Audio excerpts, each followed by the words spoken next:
Hi guys, Steve here, and this is a video about creating some Lego designs using a program called Studio 2, which is a free, amazing program that you can run on both a Mac or a Windows-based PC, and it's an incredibly easy program to use. You can build incredible Lego models. I use this program for the basis of all of my designs before I put them on Lego Ideas. Here's a few Lego Ideas projects that I've worked on just to show you running in the background now. And I use this program to build them all digitally, and then I export them as rendered photos just so you can see what they would look like in real life. And you also have the option to export them as 3D models if you really want to, so you can explore them in virtual reality or augmented reality later on.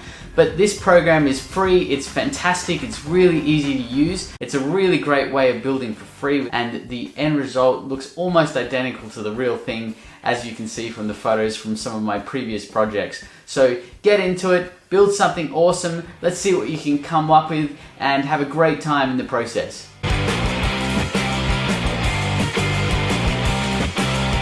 First thing we're going to do is make sure everyone is on the same page. So if you haven't installed the program, you need to go to whatever internet browser you use. Just click on it and then type in Studio 2.0, and it should appear at the very top of your option list here. If I click on that one, it'll take you straight to the install page. And if you're on a Windows machine, it'll just come up with the option for 32, 64-bit. You can install that just by clicking on that. It'll take about 5 minutes to install, maybe 10 minutes, depending on your internet speed. Install it, and then you're ready to go. So I'm just going to close this, and I'm going to open up Studio 2. Once it's installed, you should see the icon, Studio, and when you click on that, it'll come up with a menu, and you have the option to import other people's projects.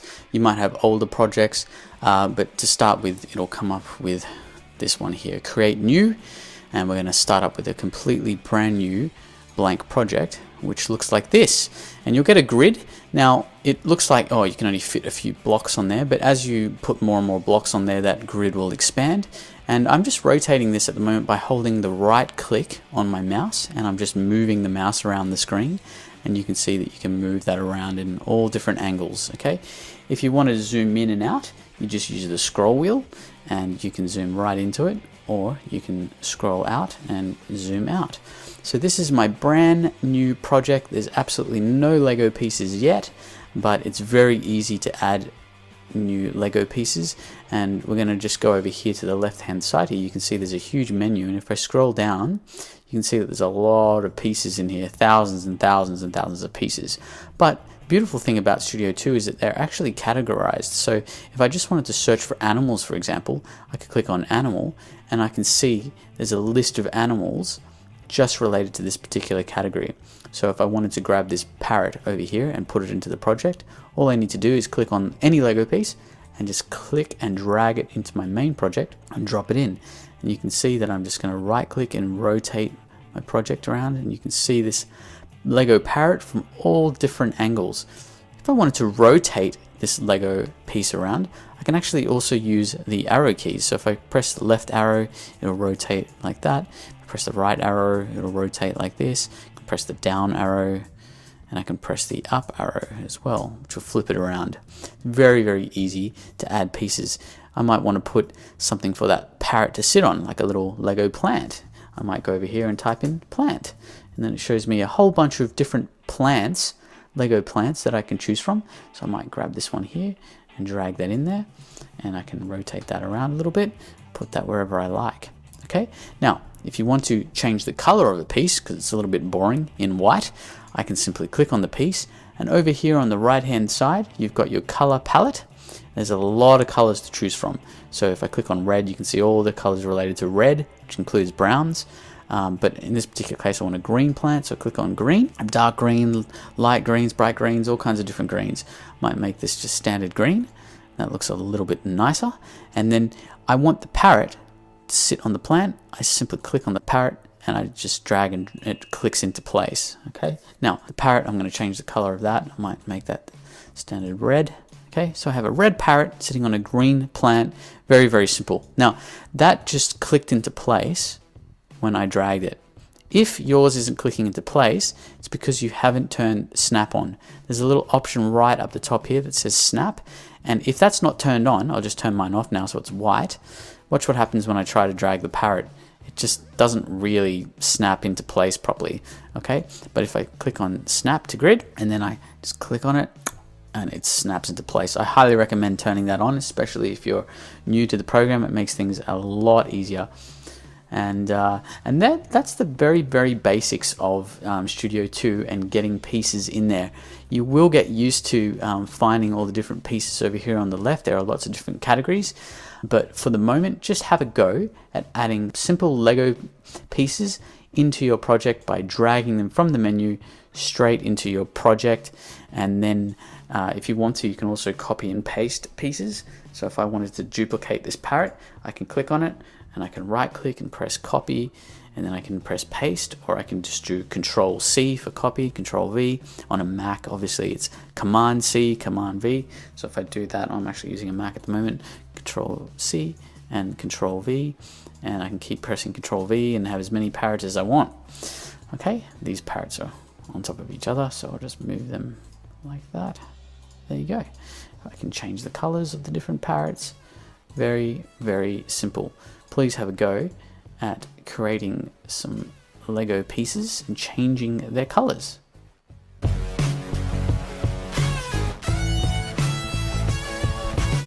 Okay, now we're going to talk about the different categories that you can search for when you're looking for specific Lego pieces.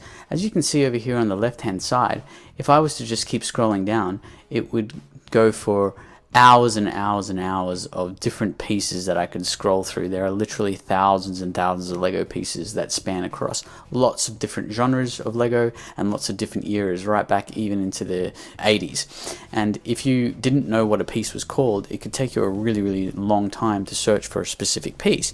But a lot of it is common sense. For example, if I was looking for a brick and I wanted it just to be like a 2x2 stud brick, then I might just go over here, and instead of searching through this column, I could type in the word brick and I might go 2x2. That would cull down the list to just bricks that are affiliated with that description, brick 2x2. Now, there's a lot of bricks still that are 2x2 studs, but I can see that that has at least culled it down. And if I scroll down a little bit, there it is. There's the piece I was looking for, 2x2. And to get that into the window again, I just click on it, drag and drop it in. Now, if I wanted the 2x2 stud that was maybe 3 high, I might want to be a bit more specific with my description, go 2x2 by 3. And then that will show me this piece here. And it's a lot higher, but you can see that it's actually 3 of these in a row. So if I copy that, okay, so it's 3 high, but it's still 2x2. Okay, so that's a really cool way of searching for bricks really quickly and really specifically. Now, there are lots of different types of categories you can choose from. Bricks is one very popular one. Another one is plate. So if I type in plate and I did 2x2, you can see that it's going to show me all the bricks that are 2x2. And if I go down a little bit, I can see there is my 2x2 plate. Okay, now plates and bricks are probably the most popular main categories, and if I wanted to add another one there, I'd probably call it tile. So I'm just going to click on the word plate, replace that with the word tile, and then it will show me all the tiles that are 2x2. Now you can see that there's the piece that I was looking for, 2x2, but there's a whole bunch of other tiles as well which still fit into that category.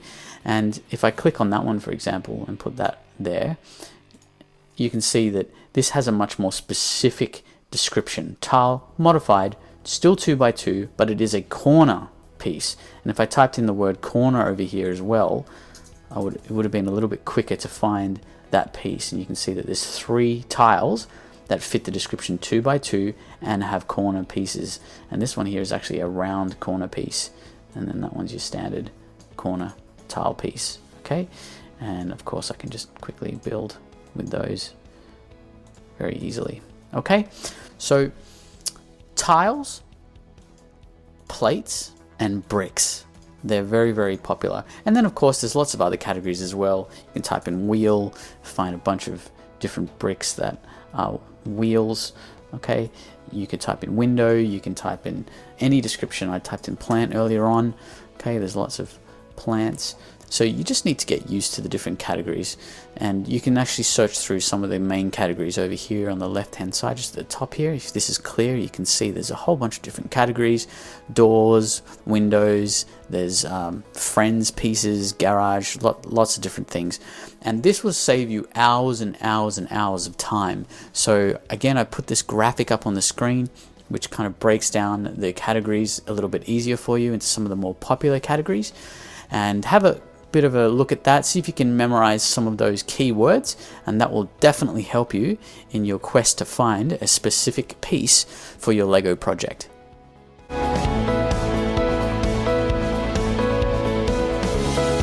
Okay, now we're going to talk about some of the different color options. There's not just normal colors, there's also transparent color options in Studio 2, which is really, really cool. So once you've found a particular piece that you're looking for and you wanted to change the color, I'm just going to go to plant here and I'm going to grab a, let's go, that's a cool piece. Okay, so if I wanted to change this, again, I just click on it, it's selected. Then I can go over to the color palette over here and I can change that to whatever color I want. Now there's different categories of colors as well. So purple will show me a whole bunch of different ones, including pinks. Red includes all my browns. A lot of people go, where's the brown? It's actually under red.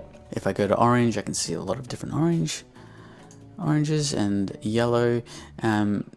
So with the plants, I don't usually just go for the traditional greens, okay? That looks really cool, but I like to sometimes make it, like olive green, which is really nice. And I used a lot of these particular colors in my massive Star Wars Lego set, which was 17,500 pieces. So I didn't want to just do all the same color, all green. It's really good to have different variations in your Lego designs to give it a little bit of flavor and make it look interesting. Gives the Lego project a little bit of depth as well. I can also make Lego pieces transparent. So if I click on this and I wanted to make it transparent, I can go over to our color palette and I start typing in the word transparent. I just need to type in the first few letters, so trans. You can see trans black, trans green. I've got all these different options. If I wanted to make that trans pink, okay, that's actually a see-through pink color now, which might be cool if you're trying to make a coral plant, underwater, ocean sort of project. The trans option is really quite a great option for Studio 2. This is really good if you're trying to make a brick into like a window, you want to make it transparent. Don't forget about the trans option. So that's the color palette. It's very easy to use. Make sure that you keep in mind, if you're choosing weird colors like this trans pink one, that color is probably not going to exist in real life, which means that if I wanted to build this project as a physical build at the end, be very careful that you don't choose pieces that don't exist. Otherwise, you're not going to be able to order them through Bricklink. But otherwise, if you're just doing it for fun and you want it to look really good and you're going to render some images and you don't care about doing the physical build, go nuts and have a lot of fun.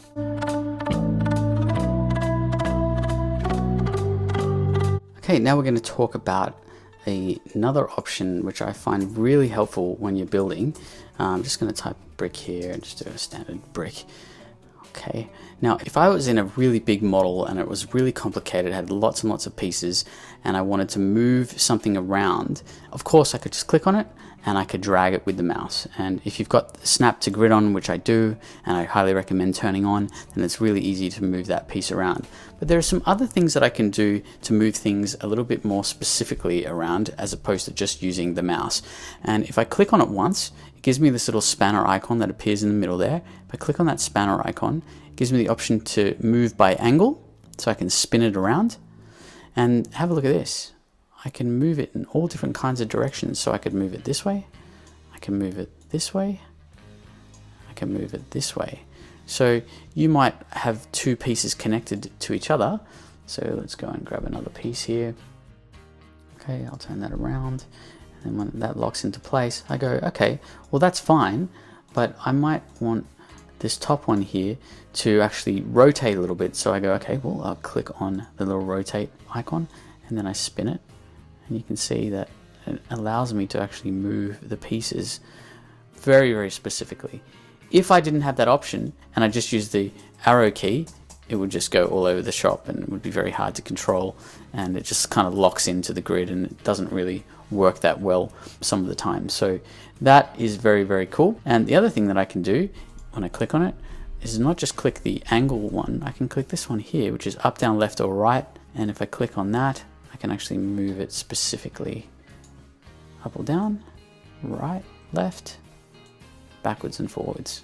Okay, so sometimes these little options come in really, really handy. You might get into a little bit of a pickle. You've got a really big model with thousands of pieces and you're trying to get into the middle and you select the piece, but you just can't move it around properly and it keeps snapping into grid or keeps going where you don't want it to go. Often this little icon comes in really, really handy, and I end up using it quite a lot in my big models in particular.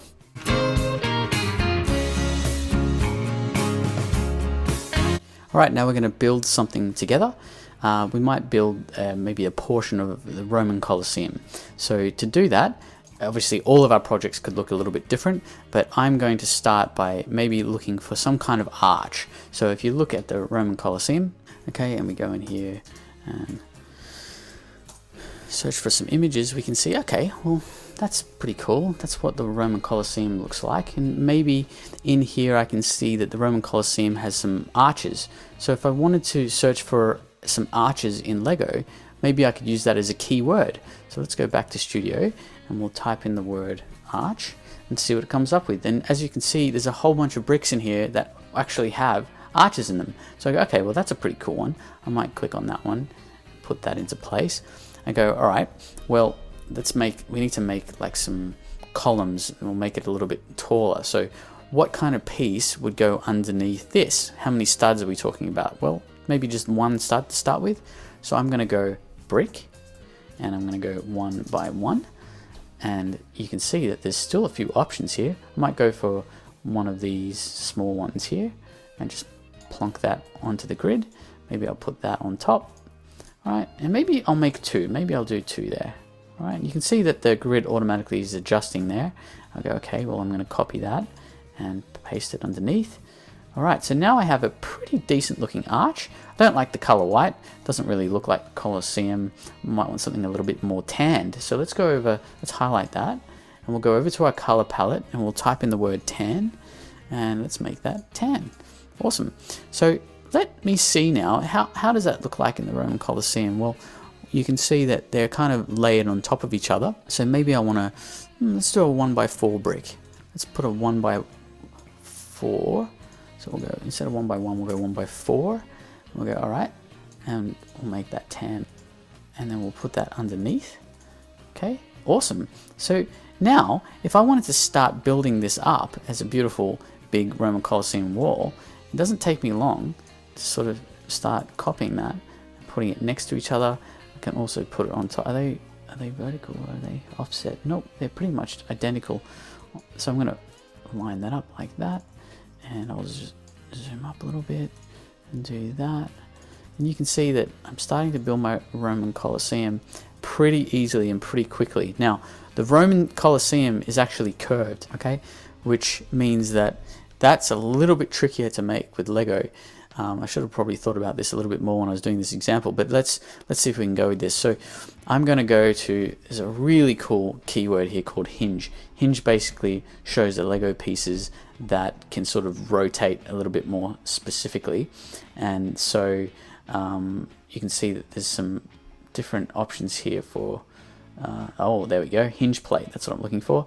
So let me grab that, and I'm going to connect those two together. I'm going to spin that around. Okay. Then how do I move this piece so it's got a little bit of a curve to it? Well, in our previous chapter, we talked about angling. And so we can click on the angle tool and we can just sort of rotate that a little bit like that. Okay. You don't want to rotate too much. Let's make this 10. Okay. And I'm going to grab this one here and I'm going to put that on to my hinge. Okay. And then I'm going to grab the other one. And I'm just copying that as well so we can keep using them. And I'm going to grab that. Now you can see that my Roman Colosseum is starting to take a little bit of a shape here with a little bit of curvature, which is really, really cool. So I'm going to plonk that there. And this one here, I'm going to plonk that in there. Okay, I'm going to rotate that a little bit as well. Okay, and then I'm going to grab this and pop that on top. And there we go. Our Roman Colosseum is starting to take shape. What would I do here, guys? I'd need to get another hinge plate and put that in between, but you get the idea. Our Roman Colosseum is starting to take shape. I've got a lot of pieces. I've got 152 pieces in total, but it only took us a minute or two to get this thing happening. Why? We just duplicated. Now, if I went, oh, it would have been good to have a little tile there, maybe like a 1x2 tile. So I'll go back here and type 1x2 tile, and I'll just grab that and pop that in there. Maybe make that, let's make that a darker tan, because it will pretend that it had some mold or something on it. All right, now that's fine, but I'm going to have to literally copy and paste that for every single thing. So I highly recommend that when you're building, really think about your model in advance and think about all the different decorations and colors that you would do if you're duplicating pieces. See how long this is taking me now? If I had put that in the start, I wouldn't be wasting my time right now, because I would have had the piece for the original one, and as I duplicated, that tile would appear.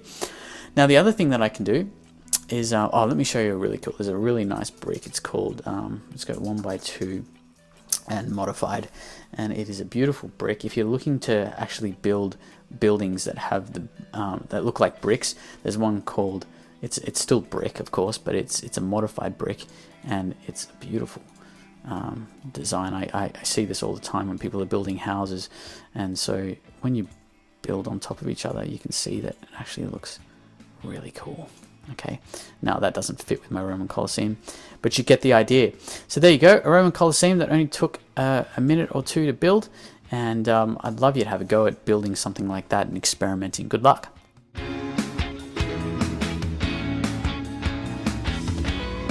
Now, once you have mastered Studio 2 and you've built a beautiful Lego project and you're ready to export it, you can actually do lifelike renders. I just want to show you one of my Lego Ideas projects. So this is my Lego Ideas account, and it's got a bunch of Lego projects that I've made. You can see here is The Martian. It's one of my favorite projects. It's actually one of my favorite movies as well, about an astronaut called Mark Watney, who's played by Matt Damon. Who ends up getting left on Mars when his team escapes Mars due to a massive storm, and they're on their way back to Earth, and they find out that he's actually still alive, even though they thought he was dead, so they have to go back and rescue him. It's a fantastic movie. If I click on that, you can see there's a bunch of images here from this particular Lego project. Now, you might be going, how does that look so real? Because in all honesty, the graphics do look like real Lego. Well, let me show you how I did this. So first thing I'm going to do is just shrink that and go back to my Lego 2 project, and I'm going to go and open up that particular project. So I'm going to go to open recent. There it is, The Martian.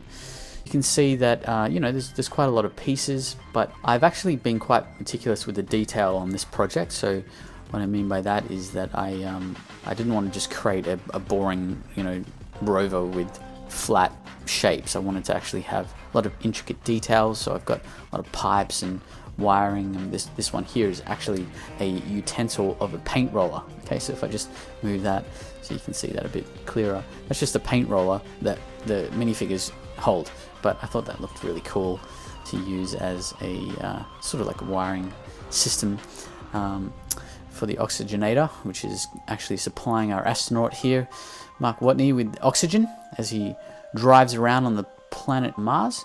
So a couple of things. If I wanted to make this a real life render, which means a real life image to make it look ultra realistic, then once I've finished my model and I'm happy with it, I can set the angle that I want. So I go, okay, that looks like a cool angle. Let's make this angle into a photo.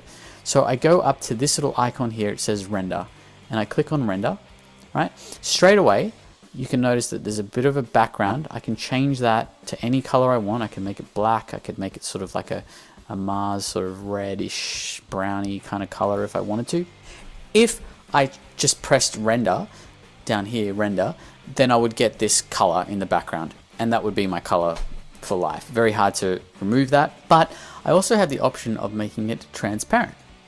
And that basically means that when I render this image, all the background is going to be see-through, and I can then superimpose this image onto any other image I want. So if I had a Mars picture of the surface of Mars, I could then render this image and put it on top of my Mars image. And that's exactly what I did for these images here. So this is just an image that I rendered from Studio 2, and I superimposed it onto the background of another Mars image. And actually, if I scroll forwards a little bit, and I'm just going to go to my last image, you can actually see what I did. So this was my image that I rendered from Studio 2, and I plonked it on top of the actual Martian image. So that was the rover from the Martian movie, and I just plonked that image on top of this image, so you can see that it's got a nice contrast between the actual original movie image and my Studio 2 rendered image. And I did the same down here as well, so you can see this is an image from the actual movie, and there's the astronaut Mark Watney down here, and then I put my Lego version next to it, so you get a really good comparison between the two.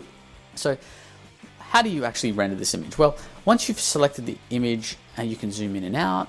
Okay, you can just use the right click and spin it around, and once you're happy with it, you can then choose the resolution. Now there's lots of different resolutions you can choose from. You don't have to know what all of these mean, but this is really important in the brackets here where it says 4:3 or 16:9.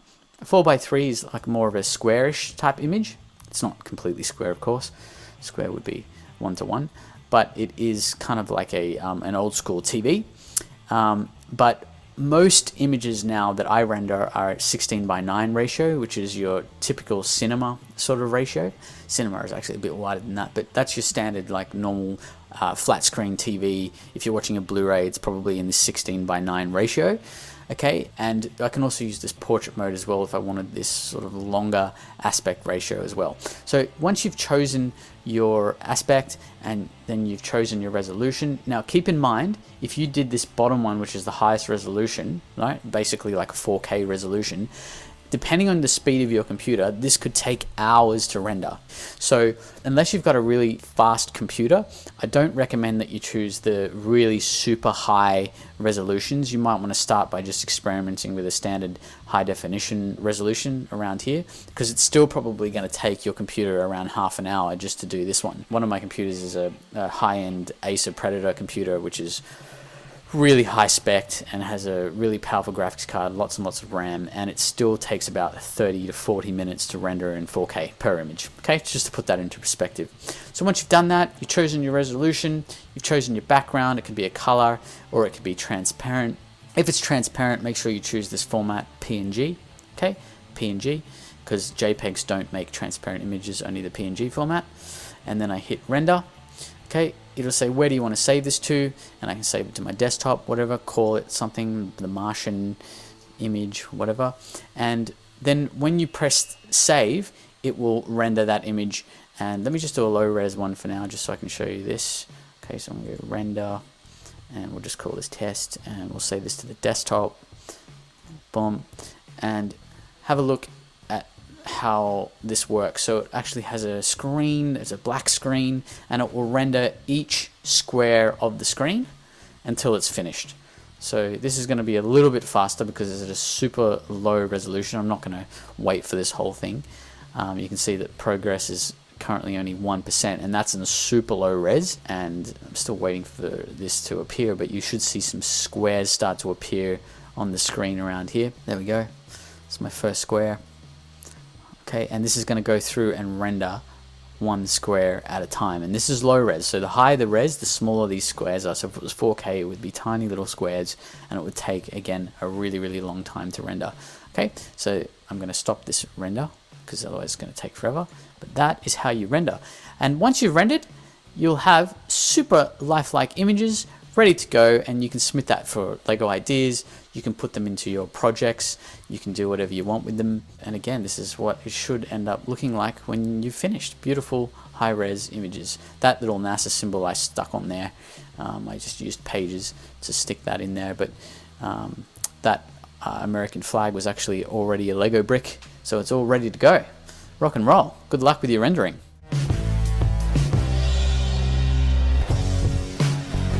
Now I want to talk about creating submodels. So submodels are basically models within your main model. This main model has 747 total parts, as you can see down the bottom. I've deleted a couple. and I want to highlight this crane at the back here, and I want to make this crane its own individual submodel. So I can either select them manually like I have now, or sometimes it's easy just to select one piece that they're all connected to. So this is a turntable at the bottom. So in real life, this is what the piece looks like. It looks like that, and there's the base piece that goes underneath it, and it just clicks on top like that. And in real life, you can actually spin turntables around. You've probably seen that before. There's a lot of Lego models out there with turntables. So if I just select the turntable piece here, and then I go to spin it, it will automatically select all of the pieces above that are connected to it. Okay, so now I can create a submodel by right-clicking, going down to submodel, and pressing create. Now this, I'm going to call this crane. Okay, so now when I select it, instead of having to highlight it each time, I know that this piece is already ready to go. I can still click on all of these individually like I normally would, but as soon as I click on the crane, it's selected. That means that I can now click on it and spin this crane around really simple, really easily like this.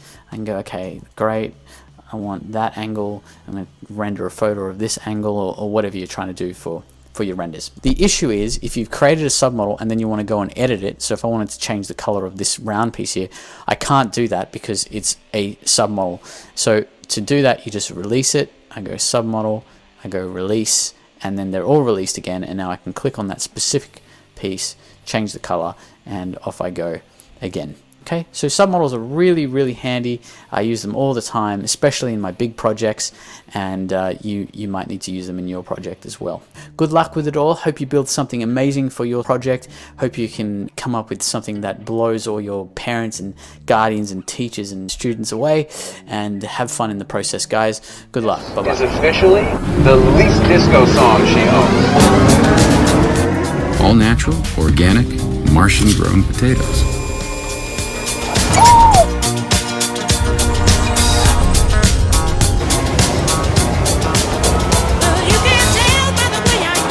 Mark Watson, Space Pirate. We can do fiber. What they would intercept using the MAV. You're going to say it's impossible, and then you're going to do the math in your head and say something like the overtime alone will be a nightmare. We'll do our best. Mark dies if you don't.